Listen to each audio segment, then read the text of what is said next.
आता आपल्या बजेटच्या 4 पट सोनं खरेदी करता येईल साईनाथ मल्टीस्टेटच्या सहाय्यानं। फक्त 25% रक्कम तुम्ही द्या, साईनाथ देईल 75% कर्ज, ते सुद्धा माफक व्याजदरात। भविष्यातील समृद्धीसाठी आजच्या भावानं 4 पट सोनं खरेदी करा। साईनाथ मल्टीस्टेट, संपर्क 8349 50 51 21।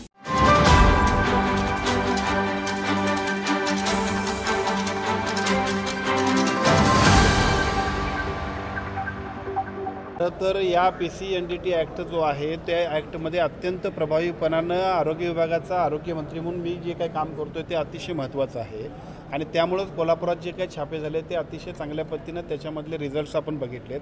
अजूनसुद्धा छापे होणे गरजेचं आहे, कारण कोल्हापुरामध्ये सुद्धा मुलींचा दर खूप कमी व्हायला आहे। हे आमच्या सगळ्यांच्यासाठी सुद्धा शोभनीय नाही आणि त्यामुळे साहजिकच अजून छापे पडले पाहिजेत, यंत्रणा अधिक गतिमान झाली पाहिजे।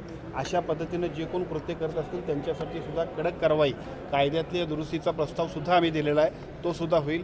2-4 दिवसांमध्ये आणखीन एक GR होईल, ज्याचा उल्लेख पूर्वी आपण केला होता की जो डिकॉय आहे, म्हणजे जी तक्रारदार महिला असते त्या तक्रारदार महिलेला सुद्धा 1 लाख रुपये आपण देतोय। पूर्वी आपण फक्त खबऱ्याला 1 लाख रुपये देत होतो, आता आपण जी डिकॉय महिला असते तिला सुद्धा 1 लाख रुपये देतोय। त्यासाठी आवश्यक असणारी प्रसिद्धी, प्रचार, ऑफिसचं सगळं मानधन, जे काय मीटिंग्ज असतात, त्याचबरोबर त्यांना वाहनांची सुरक्षितताने पुरवणं, या सगळ्यांसाठी सुद्धा अत्यंत चांगल्या पद्धतीचा निधी आपण जो काही जाहीर केला आहे, पुढच्या 1-2-3 दिवसांमध्ये त्याचा सुद्धा GR निघेल।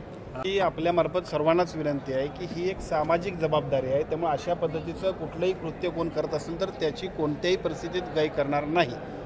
शासनाची आणि सार्वजनिक सगळ्या समाजाची जबाबदारी आहे की ज्या पद्धतीनं मुलींचा मृत्यूदर कमी होतोय ते बघितल्यानंतर आपल्या सगळ्यांची ही जबाबदारी जबाबदारी म्हणजे अतिशय गंभीरपणाने आपण सगळ्यांनी घेतलं पाहिजे।